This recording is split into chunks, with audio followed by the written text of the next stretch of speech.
میری جو تعلیم ہے وہ ہے BS آنرز انفارمیشن ٹیکنالوجی. میں پیدائشی قادیانی تھی اور الحمدللہ 1 سال پہلے اللہ تعالیٰ نے مجھے ہدایت دی اور میں نے اسلام قبول کر لیا اور الحمدللہ میں مسلمان ہوں.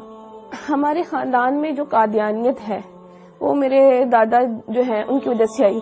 میرے دادا وہ لوگ 2 بھائی تھے, فتح محمد اور حسین محمد. وہ ہندوستان کے ضلع امرتسر کے رہنے والے تھے. وہاں سے وہ لوگ ہجرت کر کے پاکستان آئے اور پاکستان آنے کے بعد انہوں نے فیصل آباد کا جو علاقہ ہے چھوٹا لاٹھیاں والا, یہاں پہ رہائش اختیار کر لی اور یہاں پہ انہوں نے قادیانیت قبول کی اور اس کے بعد قادیانیت کی جو تبلیغ تھی اس کو کرنا شروع کر دیا.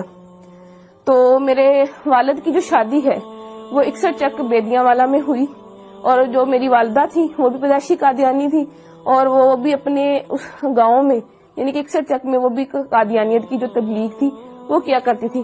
شادی کے بعد بھی انہوں نے ایسا ہی کیا کہ قادیانیت کی تبلیغ کرنا شروع کر دی اور ایسی پرورش جو ہے انہوں نے میری بہنوں کی کی. تو جیسی پرورش انہوں نے میری بہنوں کی کہ قادیانیت کی تبلیغ کو عام کرنا اور قادیانیت کے لیے مختلف علاقوں کے دورے کرنا, ویسی انہوں نے تربیت جو تھی وہ میری بھی کی. تو میرے والد صاحب جو ہیں ان کے پاس جو قادیانیوں کی جماعت کا جو ایک چندہ لینے کا عہدہ ہوتا ہے, چندہ تحریک جدید, اس کا جو چندہ تھا وہ لیتے ہوتے تھے, اس کے سیکٹری تھے. یعنی تحریک جدید کا چندہ اکٹھا کرنے کے سیکٹری تھے. اور میرے جو تایا ابو تھے وہ جو وقف جدید جو تھے چندہ اس کو اکٹھا کرتے تھے, یعنی کہ سیکٹری وقف جدید تھے. اور میرے تایا ابو کا بیٹا جو وہ ہے سیکٹری ضیافت, یعنی کہ اس کا کام یہ ہے کہ مختلف علاقہ جات سے جتنے بھی مربیان آتے, مہمان آتے, ان کی رہائش کا بندوبست کرنا, ان کے کھانے کا بندوبست کرنا, یہ سارا کام جو تھا یہ ہمارے گھرانے میں ہوا کرتا تھا. اور اس کے علاوہ جو میری بہن تھی وہ بھی سیکٹری مال تھی. ایک میری بہن سیکٹری ناصرات بھی رہی, ایک میری بہن سیکٹری تعلیم بھی رہی اور ایک وقت میں میرے پاس بھی سیکٹری تعلیم تربیت کا عہدہ تھا. اس کے بعد پڑھائی کی وجہ سے وہ میں نے عہدہ چھوڑ دیا اور میں نے ان کے اسکول میں پڑھانا شروع کر دیا. اور میں نے ان کے اسکول میں تقریباً 2 سال جو ہے ملازمت کی.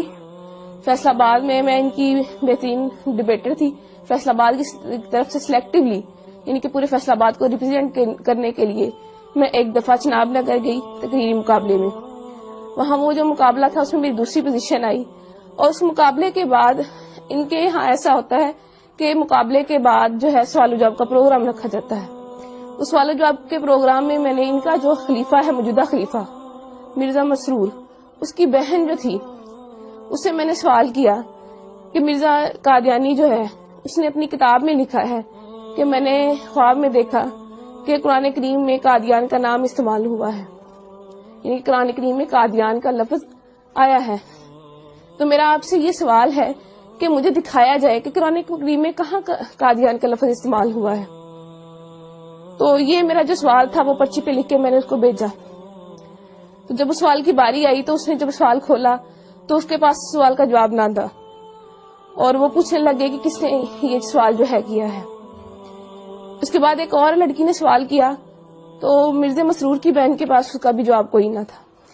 تو ان کی ہٹ درمی دیکھ لیں کہ بجائے یہ ماننے کے کہ اس لڑکی کو یا مجھے یہ کہہ دیتی کہ میرے پاس اس سوال کا جواب نہیں ہے, میں بعد میں آپ کو کنسلٹ کر کے پڑھ کے ریڈ کر کے میں آپ کو اس کا جواب دے دوں گی, کہنے لگی, آگے سے لڑنا شروع ہو گئی. ایک ان کی قادیانیوں کی اتنی بہت بڑی مبلغہ بن کے آگے سے لڑنا شروع ہو گئی کہ اگر تمہیں زیادہ پتا ہے تو تم میری کرسی پہ آ جاؤ, تم آ کے لوگوں کو سمجھانا شروع کر دو, ایسے ہے ویسے ہے. تو اس وقت ساتھ میری جو بڑی بہن, میں نے ان کو بتایا, میں نے کہا دیکھ لیں یہ جو سوال ہے کہ قادیان کا لفظ قرآن کریم میں کہاں استعمال ہوا ہے یہ میں نے لکھ کے بھیجا ہے, ان کے پاس اس سوال کا جواب نہیں ہے. تو میری بہن حیران ہو گئی اور مجھ سے پوچھنے لگی کیا واقعی میں ایسا ہے. میں نے اس کو بتایا جی بالکل ایسا ہے. اس کے بعد میں نے اس کو اور بھی سوال پوچھے, اپنی بہن سے پوچھے. میں نے کہا جب میں یونیورسٹی میں پڑھتی ہوں تو لڑکیاں مجھ سے سوال کرتی ہیں, ان میں سے کچھ سوال میں نے ان کو بتایا. میں نے ان کو کہا میرا غلام احمد قادیانی اس نے اپنی کتاب میں لکھا ہے ہم مکہ میں مریں گے یا مدینہ میں, اور حالانکہ مرزا صاحب کی جو وفات ہے وہ تو لاہور میں ہوئی تھی اور ان کو دفنایا قادیان میں گیا. تو میری بہن کہنے لگی کیا واقعی لکھا ہوا ہے. میں نے کہا ہاں لکھا ہوا. میں نے کہا پھر جو ہے انہوں نے اپنا ایک کشف جو ہے اس میں لکھا ہوا ہے کہ میں نے خواب میں دیکھا کہ میں خود خدا ہوں اور میں نے یقین کر لیا میں وہی ہوں. تو کہنے لگی کیا واقعی مرزا صاحب نے اپنی کتاب میں ایسا لکھا ہے. تو میں نے اس کو بتایا, میں نے کہا ہاں فلاں فلاں کتاب میں فلاں فلاں جگہ پہ لکھا ہوا ہے. تو وہ بڑی پریشان ہوئی. پھر اس کے بعد جب میں واپس گاؤں آئی, میں نے اپنے گھر والوں سے آ کے بھی اس کا تذکرہ کیا. رات کو بیٹھے ہوئے تھے, میرے والد صاحب بھی بیٹھے تھے, میں نے اپنے والد صاحب سے بھی تذکرہ کیا. میں نے کہا ابو ایسے ایسے وہاں پہ جو بھی ہوا میں نے ان کو بتایا. تو میرے ابو پوچھنے لگے کیا واقعی لکھا ہوا ہے. اس کے علاوہ پھر میں نے ان کو اور بھی حوالہ جات دیے, جیسے کہ مرزا صاحب نے مسلمانوں کو گالیاں دی ہیں, یا مرزا صاحب نے یہ کہا ہے کہ اللہ تعالیٰ نے میرے گھر پیدا ہونا ہے. تو یہ باتیں ساری سن کے میرے ابو بہت پریشان ہو گئے. اس کے بعد جو تھا میری امی نے وہ ہمیں اس ٹاپک پہ بات کرنے سے منع کر دیا. میرے اسلام قبول کرنے کی وجہ کچھ یوں بنی کہ میں نے تعلیم مکمل کرنے کے بعد ایک اسکول میں جو ہے بطور ٹیچر انٹرویو دیا اور وہاں میری سلیکشن ہو گئی. ایک دن ہم بریک کے وقت بیٹھے ہوئے تھے تو اچانک مذہبی گفتگو جو تھی وہ شروع ہو گئی. تو ہمارے اسکول کے جو پرنسپل صاحب تھے انہوں نے قادیانیت کے موضوع پہ بات کرنا شروع کر دی. تو چونکہ میں قادیانی تھی تو میں نے بھی اس میں حصہ لینا شروع کر دیا. میں نے بھی ان کو بتایا کہ قادیانیت کے میں فضائل و مراقب جو تھے وہ انہیں بتانا شروع کر دیے, کہ قادیانیت ایسے ہے ویسے ہے, یعنی کہ قادیانیت کی ایک بڑی اچھی تصویر میں نے ان کو بتانا شروع کر دی. لیکن وہ جو تھے پرنسپل صاحب ان کو پتا تھا کہ قادیانیت کیسا کفر ہے, کیسی غلاظت ہے, کیسی گندگی ہے. تو انہوں نے قادیانیت کی جو عقائد تھے وہ بتانے شروع کر دیے کہ قادیانی جو ہے تو نعوذ باللہ مرزا قادیانی خود کو خدا کہتا ہے, خود کو محمد رسول اللہ صلی اللہ علیہ وسلم کہتا ہے, توبہ نعوذ باللہ کلمہ کی توہین کرتا ہے اور مسلمانوں کو گالیاں دیتا ہے, اہل بیت اطہار کی شان میں گستاخی کرتا ہے, صحابہ کی شان میں گستاخی کرتا ہے. جب یہ تمام باتیں میں نے سنی تو میں اتنا ڈر گئی کہ میں بہت زیادہ خوفزدہ ہو گئی, اور مجھے بالکل جو تھا وہ چین نہیں مل رہا تھا کہ کیسے ایک شخص جس کو ہم نبی مانتے ہیں وہ کیسے اتنی گستاخیاں کر سکتا ہے, کیسے اللہ پاک کی شان میں گستاخی کر سکتا ہے, یا آپ صلی اللہ علیہ وسلم کی شان میں گستاخی کر سکتا ہے. تو میں گھر آتی ہوں تو میں سو جاتی ہوں, اور میں نے جب خواب دیکھا تو میں وہ خواب دیکھ کے بہت ڈر جاتی ہوں. خواب کچھ اس طرح ہے کہ میں اپنے گھر کے باہر موجود ہوں, گرمیوں کے دن ہے, سخت گرمی ہے, اور میں گلی میں اکیلی موجود ہوں, میرا سر بھی ننگا ہے اور میرے پاؤں بھی ننگے ہیں. تو میں ڈر کے مارے دوڑنا شروع کر دیتی ہوں کہ مجھے کوئی مار نہ دے. بہت دوڑتی ہوں, اور پھر جب دیکھتی ہوں اپنے آپ کو ایک قدم بھی میرا آگے نہیں بڑھتا. اس بات سے میں بہت پریشان ہو جاتی ہوں کہ میں نے اتنی محنت کی, اتنی دوڑی, اتنی جو ہے ہمت کی میں نے, لیکن اللہ تعالیٰ نے میرا ایک بھی قدم آگے نہیں بڑھایا. اس وقت میری آنکھ کھل جاتی ہے اور میں دیکھتی ہوں کہ میرا پورا جسم جو ہے وہ پسینے سے شرابور ہے اور مجھے اپنے آپ سے بہت گندی بدبو آتی ہے.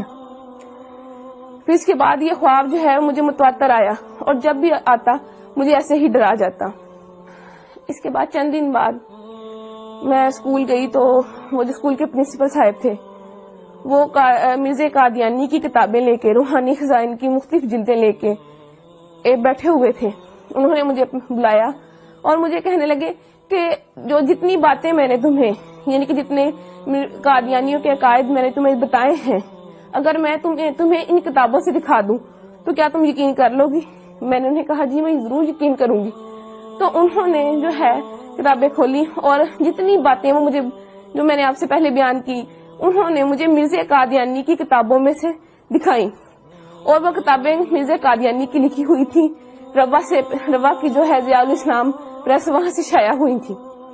اس کے بعد جو ہے میری ملاقات, جو میرے دماغ میں شکوک و شبہات تھے یا سوالات تھے تو ان کو دور کرنے کے لیے میری جو ملاقات تھی وہ ایک سابق قادیانی جو کہ اب مسلمان ہو چکے ہیں اور ختم نبوت کے بہت بڑے مبلغ ہیں, عرفان محمود برق صاحب, ان سے میری ملاقات ہوئی.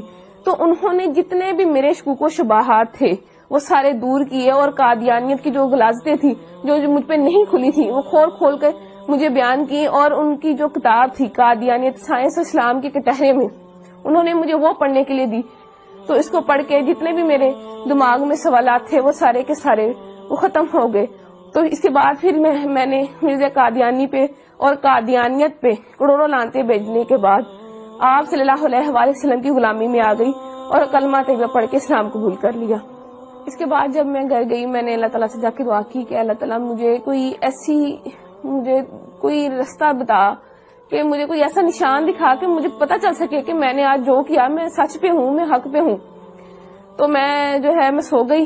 تو میں نے وہی خواب جو میں پہلے دیکھتی تھی اور میں ڈر جاتی تھی، وہی خواب مجھے دوبارہ آیا کہ میں اپنے گھر کے باہر موجود ہوں، گرمیوں کے دن ہے، سخت گرمی ہے، اور میں ڈر کے مارے بھاگنا شروع کر دیتی. لیکن اس دفعہ معاملہ جو تھا وہ الٹ ہو گیا کہ جب میں ڈر کے مارے میں بھاگنا شروع ہوئی تو بھاگتے بھاگتے ایک میں پکی سڑک پہ پہنچ گئی. تو میرا سر جو پہلے ننگا ہوتا تھا اس پہ ایک سفید چادر آ گئی خود بخود، اور میں نے دیکھا کہ میرے سامنے ایک شخص احرام باندھے کھڑا ہے. جب میں نے اپنی نظریں اوپر اٹھائی تو میں نے سبز گنبد اور مینار کو پایا.